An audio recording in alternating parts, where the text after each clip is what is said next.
This is Tom Fox. I'd like to welcome you to the newest addition to the Compliance Podcast Network, the Compliance Tip of the Day. This is the podcast where you bring you daily insights and practical advice on navigating the ever-evolving landscape of compliance requirements. Whether you're a seasoned compliance professional or just starting your journey, my aim in this podcast is to provide you with a bite-sized, actionable tip to help you stay on top of your compliance game. Join us as we explore the latest trends from the Department of Justice, share some best practices, demystify complex compliance issues to help keep your organization doing business ethically and in compliance, and at the end of the day, more profitably.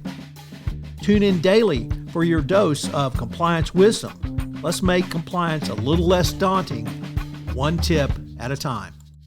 Now a word from the sponsor of the Compliance Podcast Network, Ethico. In compliance, the value of anonymous reporting is undeniable. But with Ethico, anonymity doesn't mean a loss of connection. Our blinded, two-way communication fosters an environment of trust and confidentiality, encouraging open and honest dialogue.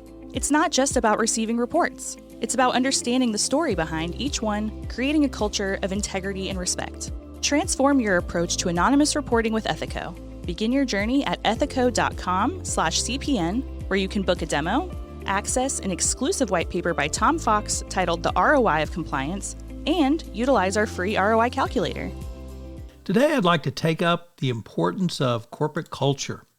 Since at least October 2021, Deputy Attorney General Lisa Monaco has talked at length of the importance of corporate culture. Of course, her thoughts were formalized into the Monaco memo. But what does all this mean for the compliance professional going forward? DOJ officials have emphasized the changes laid out in the Monaco memo and the requirements around CCO certification are to empower compliance professionals. In her speech announcing the Monaco memo, Deputy Attorney General said that companies should feel empowered to do the right thing, to invest in compliance and culture, and step up and own up when misconduct occurs. Companies that do so will welcome the announcements. For those who do not, the DOJ will be empowered to hold those accountable who do not follow the law. To up the ante, the Deputy Attorney General instructed the Criminal Division to provide guidance for financial incentives to companies to claw back salaries and bonuses which had been paid to individuals who engaged in misconduct, with particular attention to shifting the burden of corporate financial penalties away from shareholders who frequently play no role in the misconduct onto those who bear responsibility. In addition to this stick, the DOJ wants to see compensation systems to promote compliance that isn't just about clawbacks. It's about rewarding compliance-promoted behavior. For years, companies have designed compliance programs, but have not focused on incentives for compensation systems. All of this emphasis on corporate culture means that companies must simply they must pay attention to corporate culture. They must assess that culture, and they must put together a risk management strategy or a culture management strategy around the results of their cultural assessment. Of course, then you train your employees on it, and then you monitor their performances, improving it as appropriate. It's a simple exercise that every compliance professional does when they do a risk assessment. Well, the same is true for culture. You've got to start by assessing your culture and then put together a culture management strategy, train employees on that strategy, monitor their results, and remediate or improve as appropriate corporate culture.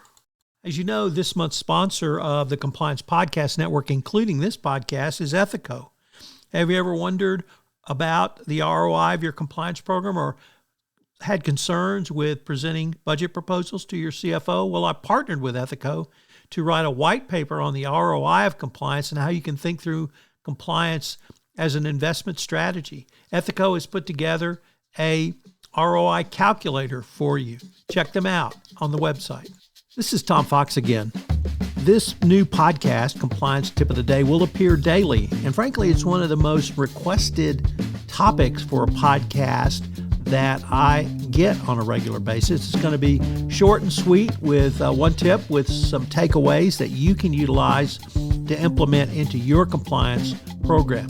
If you've got a question that you would like a tip on, please submit them through our website, and we will use them in an upcoming episode. The compliance tip of the day is a production of the award-winning Compliance Podcast Network.